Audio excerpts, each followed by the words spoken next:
उस दरगाह के खिलाफ पिटीशन दर्ज होता है और साहब कोर्ट वाले उसको एक्सेप्ट करके सुनवाई की तारीख तय कर देते हैं। अब तो हम लोग खामोश हैं, खामोश रहेंगे, देखते हैं जो बादशाह के ऊंट को बैठाने वाला अब इनकी शरारत पे कैसे पहरा लगता है।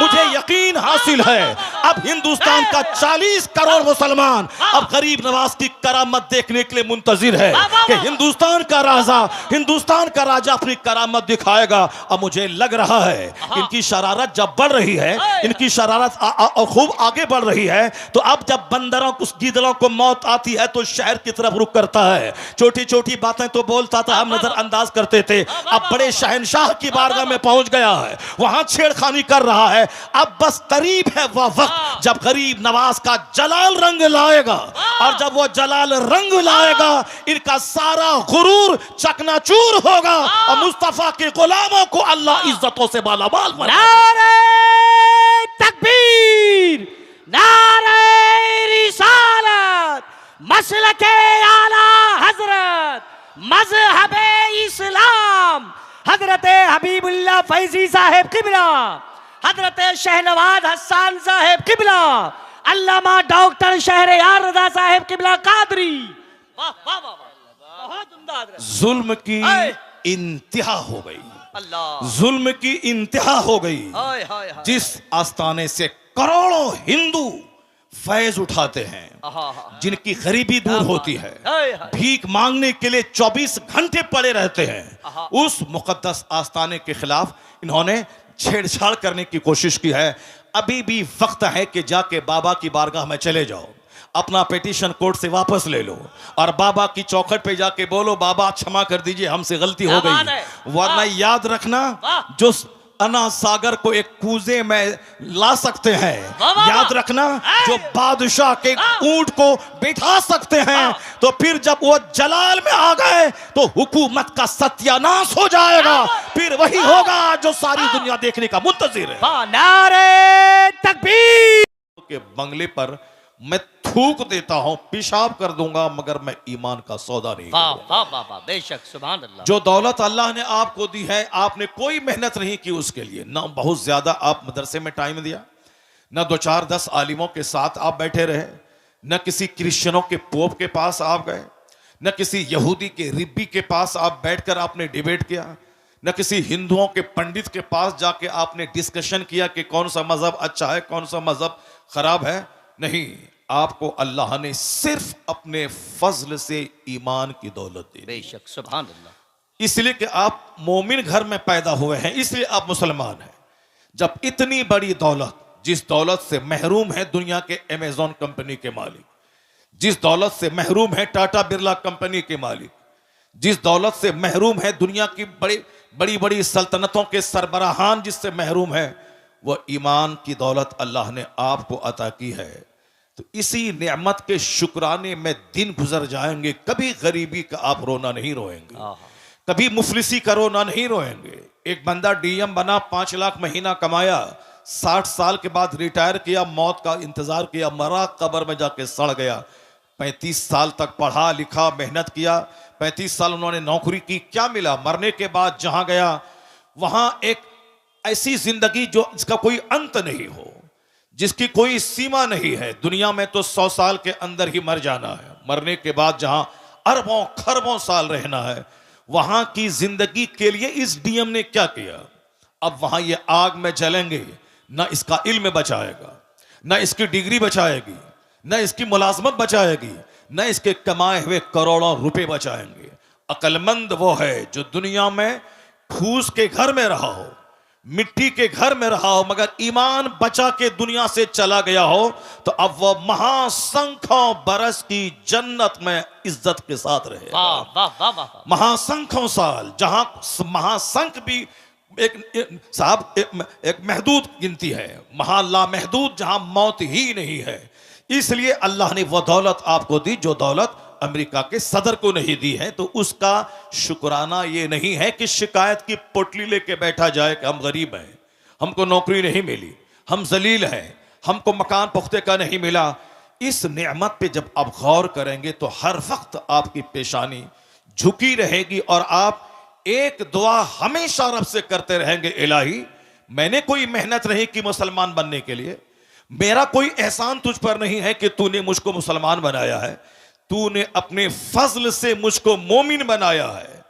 तो हर वक्त वह मोमिन यही दुआ करेगा, इलाही जब एक एहसान इतना तूने किया है तो एक एहसान और कर देना कि हालत ईमान में मौत देकर जन्नतुल फिरदौस अता कर वाह देना। वाह वाह वाह वाह, सुभान अल्लाह। क्योंकि बेशुमार लोग ऐसे हैं जो मरने से पहले पहले मुशरिक हो गए, मरने से पहले पहले काफिर हो गए।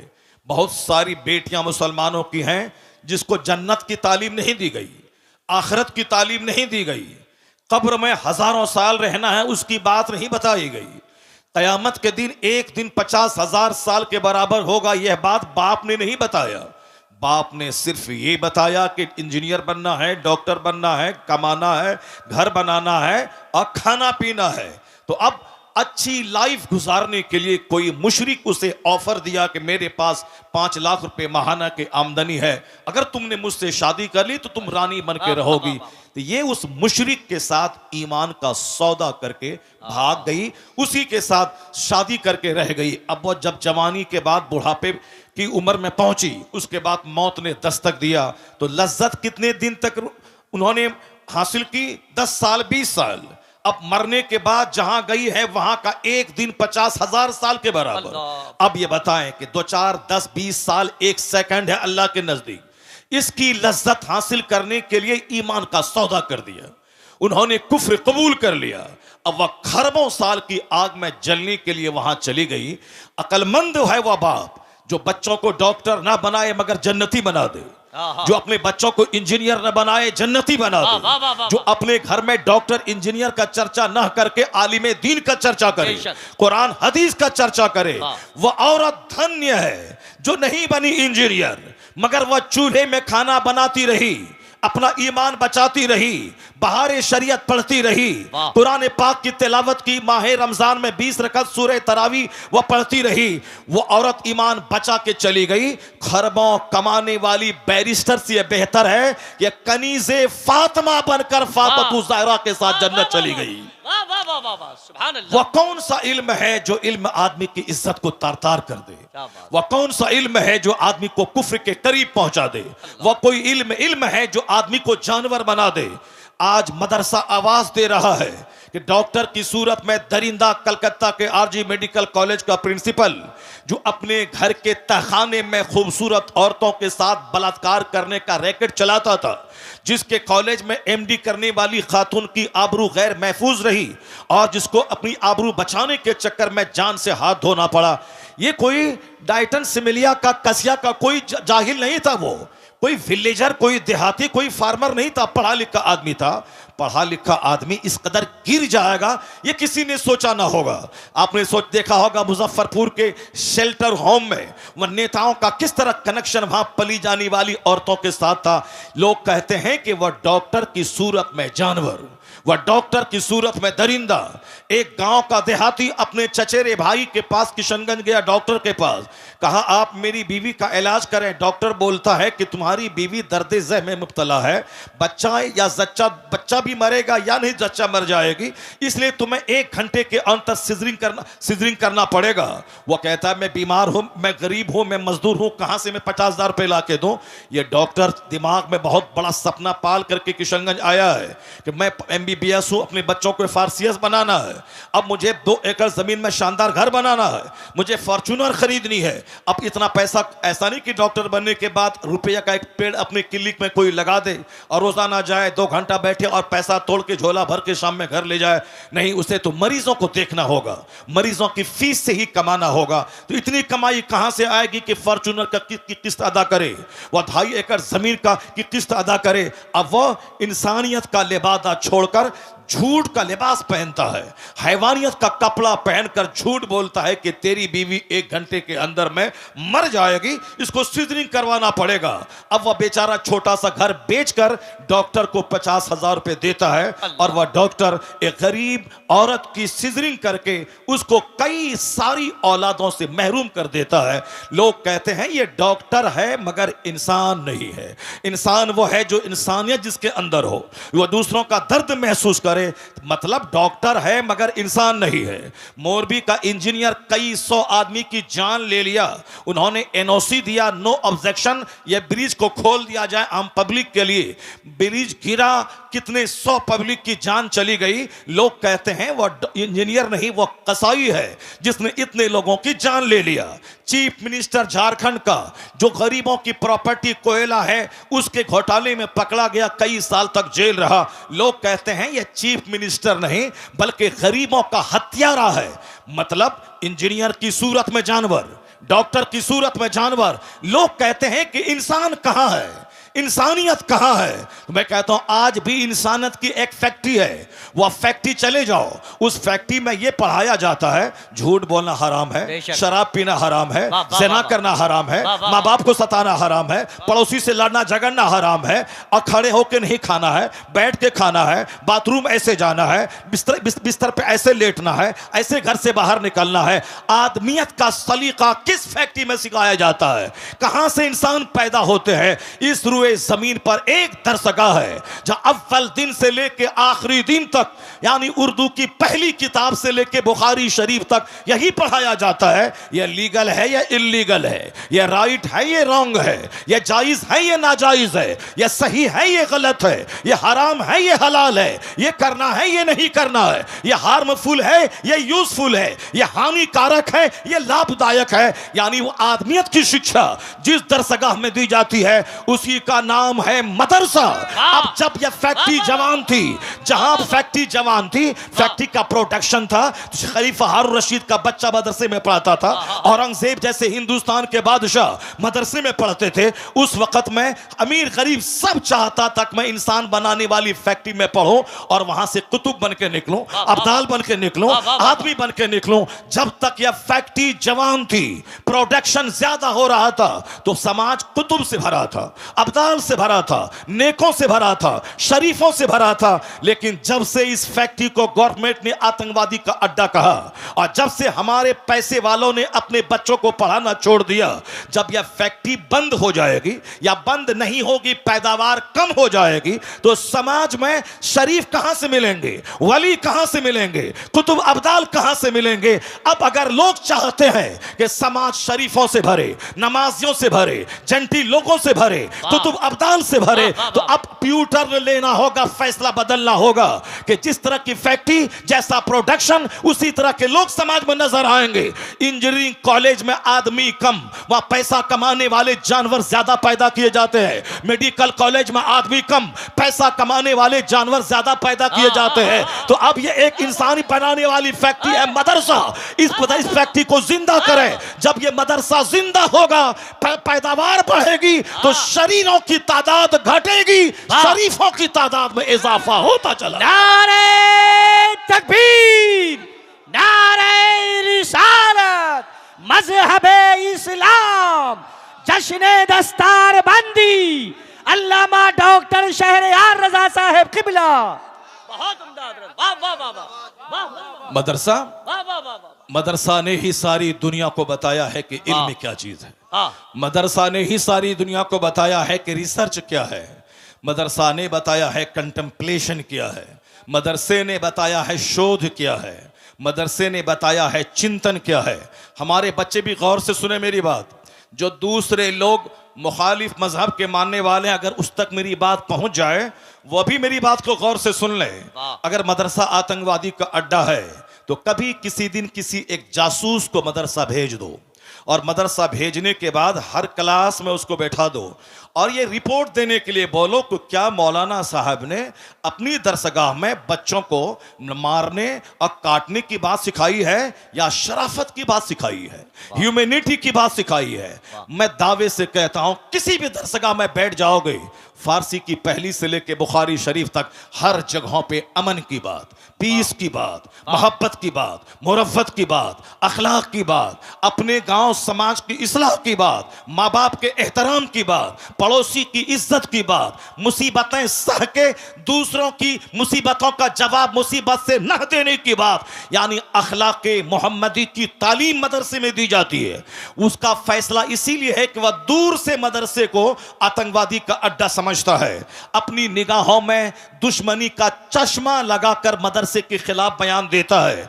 कभी उन्होंने रिपोर्टिंग नहीं कराई कि मदरसे में पढ़ाई क्या होती है, मदरसे में दरसगाह में सिखाया क्या जाता है। सिर्फ दूर से कहना कि साहब वहां आतंकवादी पैदा किए जाते हैं। यह नफरत करने वालों की बोली है, हकीकत जानने वालों की बोली नहीं है। जिस तरह भी नफरत का माहौल हिंदुस्तान में फैला है, कोई भी आदमी खड़ा हो जाए और कोर्ट में साहब याचिका दर्ज कर दे कि इस मस्जिद में लग रहा है कि अंदर में कोई मूर्ति छुपी हुई है या कोई मंदिर रहा होगा, तो अब कोर्ट वाला भी केस एक्सेप्ट कर लेता है। और जहां 10-10 साल से साहब केस पड़े हुए हैं, उसकी कोई नोटिस नहीं ली जा रही है, और यहां 10 मिनट के अंदर में सुनवाई भी होती है, और फौरन साहब एक कमेटी का गठन भी होता है, और फौरन सर्वे करने वाला वहां पहुंच भी जाता है, और फिर उसकी रिपोर्ट भी दिया जाता है। किस कदर नियतों की खराबी है कि दूर से साहब वो एक खास मखसूस बिरादरी को टॉर्चर करने के लिए इस तरह के प्लान बना रहा है। हिम्मत इतनी बढ़ी कि अब हिंदुस्तान के राजा की बारगाह में पहुंच गया,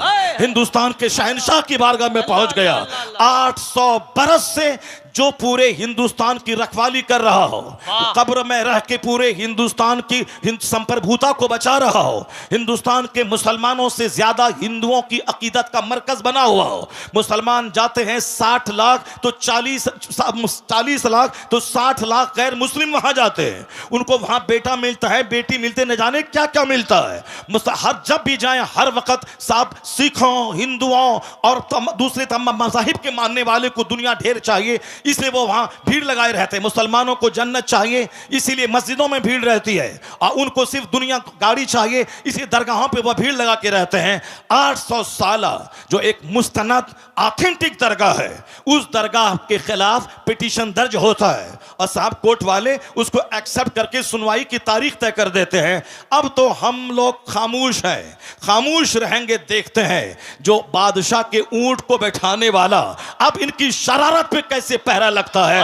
मुझे यकीन हासिल है अब हिंदुस्तान का 40 करोड़ मुसलमान अब गरीब नवाज की करामत देखने के लिए मुंतजिर है कि हिंदुस्तान का राजा अपनी करामत दिखाएगा। अब मुझे लग रहा है इनकी शरारत जब बढ़ रही है, इनकी शरारत खूब आगे बढ़ रही है, तो अब जब बंदरों को, गीदड़ों को मौत आती है तो शहर की तरफ रुख करता है। छोटी छोटी बातें तो बोलता था, हम नजरअंदाज करते थे, अब बड़े शहंशाह की बारगाह में पहुंच गया है, वहां छेड़खानी कर रहा है। अब बस करीब है वह वक्त जब गरीब नवाज का जलाल रंग लाएगा, और जब वो जलाल रंग लाएगा इनका सारा गुरूर चकनाचूर होगा, और मुस्तफा के गुलामों को अल्लाह इज्जतों से मालामाल बनाएगा। नारे तकबीर, नारे रिसालत, मसलके आला हजरत, मजहबे इस्लाम, हजरत हबीबुल्लाह फैजी साहेब किबला, हजरत शहनवाज हसन साहेब किबला,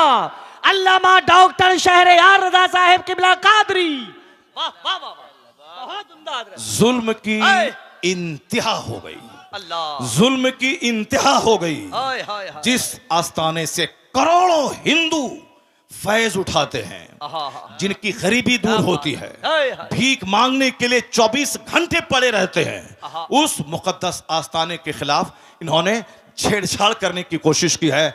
अभी भी वक्त है कि जाके बाबा की बारगाह में चले जाओ, अपना पिटीशन कोर्ट से वापस ले लो, और बाबा की चौखट पे जाके बोलो, बाबा क्षमा कर दीजिए, हमसे गलती हो गई। वरना याद रखना, जो अना सागर को एक कूजे में ला सकते हैं, याद रखना, जो बादशाह के ऊंट को बिठा सकते हैं, तो फिर जब वो जलाल में आ गए तो हुकूमत का सत्यानाश हो जाएगा। फिर वही होगा जो सारी दुनिया देखने का मुंतजिर है। नारे तकबीर, नारे रिसालत, ख्वाजा का हिंदुस्तान, फैजाने गरीब नवाज। एक कौम मुस्लिम, आपको कानून हाथ में नहीं लेना है, आपको सड़क पे आकर के बहुत बड़ा प्रोटेस्ट नहीं करना है। यह मामला शहनशाह हिंदुस्तान का मामला है, अब मामला उनकी कोर्ट में पहुंच चुका है। बस हम लोग वही करें जो सरकार दो जहां के दादा अब्दुल मुत्तलिब, जब अबरहा जो हाथियों का फौज लेके खाने काबा को ढाने आ रहा था, अब्दुल मुत्तलिब ने क्या कहा था कि हर शख्स अपने घर की हिफाजत करता है। ए अल्लाह, ये तेरा घर है, तू अपने घर की हिफाजत कर। वाह। इतना कह के पहाड़ पर चले गए और फिर वो देखने लगे, देखें रब्बे करीम अपने घर की हिफाजत कैसे करता है। सारी दुनिया जान रही है कि अलम तर कैफ फ़अल रब्बुका बिअस्हाबिल फील, क्या उसके साथ सलूक हुआ। अबरहा जलील होके मरा, उसके सारे हाथी मरे, एक छोटा सा कंकड़ पत्थर उसके गुरूर को तोड़ के रख दिया, सारे धाराशायी हो गए। हम तो यही देखते हुए आ रहे हैं 1400 साल के अंदर। अल्लाह रब्बुल इज्जत बहुत बेनियाज है, अल्लाह रब्बुल इज्जत बेनियाज है, कोई भी जालिमों का जुल्म उसको थका नहीं सकता। और किसी भी इबादत करने वाली की इबादत की वजह से अल्लाह रब्बुल इज्जत की शान में कोई इजाफा नहीं हो सकता। अल्लाह उस सिफात कमालिया का जामा है कि जिसके आगे किसी सिफत का कोई तसव्वुर ही नहीं है। अल्लाह रब्बुल इज्जत के पास सारी कुव्वतें, सारी ताकतें मौजूद है। हम इबादत करते हैं, हम उसका बेनिफिट मुझको मिलता है। अगर कोई कुफ्र करता है उसका नुकसान वो उठाता है। अल्लाह सिर्फ देखना चाहता है कि मेरा कौन बंदा है जो इस जमीन को अदल से भरता है और कौन है जो इस जमीन को जुल्म से भरता है। जो ईमान लाएगा, अच्छा काम करेगा, उसे यहां सेहत देंगे, इज्जत देंगे, हुकूमत देंगे, मरने के बाद जन्नत देंगे। जो कुफ्र करेगा, शरारत करेगा, जुल्म करेगा, अत्याचार करेगा, दूसरों को जीने नहीं देगा, सताएगा, समाज को पाप से भर देगा, उसके लिए आग तो वहां है, यहां उसका जीना तंग कर देंगे, यहां उसके घरों को कैद खाना बना देंगे, यहां उसको जलील और रुस्वा कर देंगे। नहीं देखा तुमने आज से 5 साल पहले चाइना के लोग कहते थे कौन सी नमाज है, कैसी नमाज है। जापान के लोग कहते थे कौन सी मस्जिद है, कैसा मदरसा है। हिंदुस्तान के भी चंद सर फिरे कहते थे यह कौन सी मस्जिद, कौन सा मदरसा, अजान बंद कर देंगे, मदरसा बंद कर देंगे। अमेरिका भी कहता था यह कौन सा इस्लाम है, हर तरफ इस्लाम का चर्चा हो रहा है, हर तरफ इस्लाम इस्लाम लोग कर रहे हैं, नहीं बढ़ने देंगे इसे। अब मुसलमान परेशान हाल थे, मुसलमान हाथ उठा के रब्बे करीम की बारगाह में दुआ कर रहे थे। तो हमारे जुलू, हमारा प्रोटेस्ट काम नहीं आया, मगर हमारी वो भीगी पलकों की दुआएं वो काम आई कि जो काम पूरी दुनिया को हिला के रख दिया। अल्लाह रब्बुल इज्जत ने दूसरी फौज को नहीं भेजा, एक छोटा सा कोरोना का कीड़ा भेज दिया। उस कीड़े ने चाइना को तबाह किया, अमेरिका के शहर को, उसको रौनक को मिटा दिया, सारे एयरपोर्ट्स में ताले लगवा दिए, दुनिया के अरबों इंसान को उनके घर को जेल उसके लिए बना दिया गया। यहां तक कि जो मिटाने की बात कर रहा था वह क्वारंटाइन की बात करने लगा, वह सोशल डिस्टेंसिंग की बात करने लगा, वह वैक्सीन की बात करने लगा। मिटाने का सपना देखने वाला उनका शहर उजड़ गया, उनकी फैक्ट्रीज उजड़ गई, करोड़ों लोग मौत के मुंह में चले गए। इसलिए एक कौम मुस्लिम, तेरा रब्बे कदीर बड़ा अजीज है, बड़ा गालिब है, वह कुव्वत का मालिक है, वह तमाम इख्तियारात उसके पास मौजूद है। तुमको सिर्फ करना है मस्जिदों को आबाद करना है, अपनी पेशानियों में सजदों का शौक बसाना है। तू मोमिन बन जा, तू मोहम्मदी बन जा, अल्लाह तुझे इस जमीन का हाकिम बनाएगा, यहां की सल्तनत तुझको देगा। और जो इस्लाम के खिलाफ बोलेगा उसको एक मामूली सा कीड़ा भेजकर उसका सारा गुरूर तोड़ देगा। जैसे अल्लाह ने तोड़ के बता दिया कि बंदे तुम्हारे चाहने से सब कुछ नहीं होता है, वही होता है जो मंजूरे खुदा होता है। अल्लाह ने दुनिया के सारे लोगों की औकात याद दिला दी, लोगों के होश ठिकाने लग गए। अल्लाह वही है जो नमरूद को सल्तनत देना जानता है, और जब सल्तनत का गलत इस्तेमाल करे तो अल्लाह मामूली मच्छर से हिलाक और तबाह बर्बाद करना भी जानता है। अल्लाह फिरौन जैसे जाबिर और जालिम को 400 साल की लंबी छूट देना भी जानता है, और जब वो 400 साल की लंबी छूट से आतंक को और बढ़ा दे तो अल्लाह ताला पानी में डुबा के उसे मार देता है। और जब खिगिया के कहता है कि अब मैं ईमान लाया तो अल्लाह कहता है अल आना वक़द असैत क़ब्लु व कुन्त मिनल मुफ़सिदीन, अभी तू ईमान लाता है, इससे पहले तू फसादी और बागी था। आज मैं तेरी लाश बचाऊंगा ताकि आने वाले लोग जान जाएं कि मगरूर का हश्र क्या होता है, घमंडी का अंजाम क्या होता है। फिरौन की सूखी हुई सड़ी हुई हड्डी की लाश आज भी मिस्र के म्यूजियम में मौजूद है। दुनिया के सारे सयाह, सारे टूरिस्ट उसको देखने जाते हैं और वहां से देखकर इबरत हासिल करते हैं कि 400 साल लंबी उम्र पाने वाला पूरे मिस्र का बाताज बादशाह था, लेकिन अल्लाह ने उसे ऐसा जलील किया, उसकी डेड बॉडी को दूसरों की इबरत की खातिर रखा, उसके ईमान को कबूल नहीं किया। तो इसलिए एक कौम मुस्लिम, तू नमाज पढ़, रोजा रख, हज कर, ज़कात दे, मस्जिद को आबाद कर, मदरसा को आबाद कर। अखबार पढ़ के ज्यादा इस्लाम के बारे में टेंशन मत बोल ले कि हमारा मुस्तकबिल क्या होगा, आने वाले दिन में इस्लाम का क्या होगा। ये सब टेंशन लेने की कोई जरूरत नहीं है। इतना यकीन कर ले, गिरह बांध के रख ले, जो अल्लाह कल के फिरौन को नहीं छोड़ा, पानी में डुबा के मार दिया है, वही अल्लाह आज के फिरौन को भी नहीं छोड़ेगा, आज के नमरूद को भी नहीं छोड़ेगा, आज के शद्दाद को भी नहीं छोड़ेगा। बस तुम्हें सिर्फ सब्र करना है, मस्जिदों को आबाद करना है। जो काम एटम बम से नहीं होता है, वो काम तेरे सजदे से हो जाता है।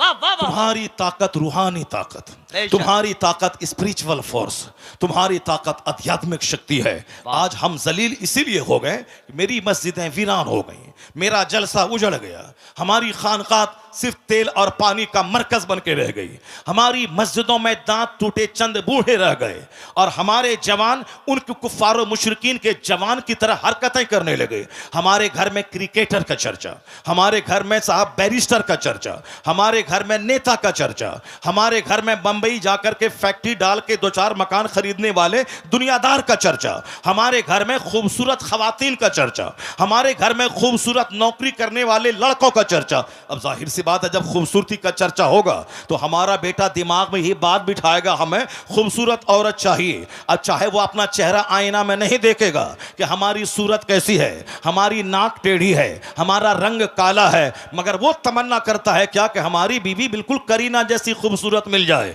सबकी तमन्ना ये खूबसूरत मिल जाए, क्योंकि उनके घर में खूबसूरती का चर्चा होता है, उनके घर में मुलाजमत का चर्चा होता है, उनके घर में क्रिकेट का चर्चा होता है। अगर मेरी बेटी किसी खूबसूरत चेहरे वाले के साथ भाग कर ईमान का सौदा कर ले, यह कसूर मां बाप का है, जो अपने घर में हुस्न का चर्चा करता है, दौलत का चर्चा करता है, सर्विस का चर्चा करता है, स्कूल कॉलेज का चर्चा करता है। यह बता दे कि जिसके घर में आलिम का आना जाना हो, जिसके घर में पीर का आना जाना हो, जिस घर के बाल बच्चे अपने आलिम की तहज्जुद की नमाज का मंजर देख रहे हो, वहां तलावत कुरान का मंजर देख रहे हो, मैं दावे से कहता हूं, जहां कुफ्फार का आना जाना होगा, जहां डकैत का आना जाना होगा, जहां दुनियादार का आना जाना होगा, उसके बच्चों का दुनियादार बनना जब तय है, उसी तरह जहां नमाजी का आना जाना होगा, आलिम का आना जाना होगा, मशाइख का आना जाना होगा, उनके घर के बाल बच्चों का ईमान का बचना भी तय है, वहां नमाजी बनना भी तय है। इसलिए बुजुर्गों ने कहा, अपने घर में चोरों को मत आने दे, अपना दस्तरखान नेकों के लिए बिछा, आलिमों का आना जाना होने दे, मशाइख का आना जाना होने दे। दिखने का असर होता है, जहां चोरी होगी वहां के बच्चे चोर पैदा होंगे, जहां तिलावत कुरान होगी वहां के बच्चे गुलाम हुसैन पैदा होंगे। वाह वाह वाह वाह, सुभान अल्लाह, सुभान। कोई तहरीक हमारे बच्चों को काफिर होने से बचा नहीं पाएगी, कोई तहरीक हमारी मुर्तद होने वाली बेटियों को बचा नहीं पाएगी। उसके लिए हर माँ बाप को आगे आना होगा, अपने घर में इस्लामी कल्चर बनाना होगा, अपने बाल बच्चों के दिल दिमाग में इस्लाम की अजमत बैठानी होगी, अपने बाल बच्चों के सामने हुजूर की हयात तैयबा को बयान करना होगा, औलिया और सालिहीन की जिंदगी का मुताला करना, औलिया और सालिहीन की जिंदगी बताना होगा। अब जरा गौर से देखिए कैसे हालात थे, कैसे लोग थे, किस तरह से जीते थे। अमीर उस दौर के कैसे थे, गरीब उस अहद के कैसे थे, औरतें उस अहद की कैसी थी, मालदार उस अहद के कैसे थे। इस्लामिक हिस्ट्री का एक चैप्टर मैं खोलता हूं, जरा गौर से उसको सुनिए, उसके बाद फिर मैं आके आपको बताऊंगा कि नेता हमारा कितना झूठ बोलता है। नेता हमें डरा करके हमसे वोट लेता है। वो क्या बोलता है कि अगर तुम हमको वोट नहीं दोगे तो तुम्हारी जिंदगी खतरे में पड़ जाएगी, तुम्हारा मुस्तकबिल खतरे में पड़ जाएगा, इस्लाम खतरे में है। हम आज 50 साल से सुनते हुए आ रहे हैं, इस्लाम इज इन डेंजर, इस्लाम खतरे में है, इस्लाम खतरे में है, इस्लाम खतरे में है। जो मौलाना बोलता है इस्लाम खतरे में है, यकीन जाने कि वो मौलाना सच नहीं, वह झूठ बोल रहा है। जो नेता बोलता है इस्लाम खतरे में है, वह नेता झूठ बोलता है। ये क्यों नहीं बोलता नेता कि हमारी नेतागिरी खतरे में है, हमारी पॉलिटिक्स खतरे में है, हमारा एमपी का पोस्ट खतरे में है, हमारी पार्टी खतरे में है, या बोल मेरी पार्टी खतरे में है। है, हम जिस तरह से वो अपने लोगों को डराता है हमसे और हमारे खिलाफ नफरतों की आग लगाकर वो अपना वोट लेता है, उसी तरह हमारे भी कुछ लोग हैं जो शराब में डूबा हो, एक वक्त की नमाज ना पढ़ता हो, जो दिल्ली में जीतने के बाद 5 स्टार होटल में रंगरलियां मनाता हो, ये हमें आके मजहब के नाम पे हमसे वोट लेता है कि हम मुसलमान हैं, तुम हमको वोट दो। मुसलमान के नाम पे उसको वोट दिया जाएगा जो मुसलमान होगा, कंप्लीट मुसलमान होगा, जो मुस्तफा का होगा, जो कुरान हदीस का होगा, जिसको देखने के बाद लगेगा ये मुसलमान है। सिर्फ एक बिन लेबी लग गया मुसलमान है, बाकी सारा काम मुशरिकीन जैसा है, उसको वोट दिया जाएगा। वोट नहीं दोगे तो बोलेगा तुम्हें काट दिया जाएगा, तुम्हें मार दिया जाएगा, इस्लाम खतरे में है, मुसलमान खतरे में है। मैं बताऊंगा कुरान करीम क्या कहता है, मुस्तफा की हदीस क्या कहती है, और ये नेता क्या बोलता है। और झूठ बोलवी अगर बोलता है कि इस्लाम खतरे में है, वह झूठ बोलता है। कुरान करीम साफ लफ्जों में कह दिया है, युरीदून लियुत्फिउ नूरल्लाहि बिअफ़वाहिहिम वल्लाहु मुतिम्मु नूरी।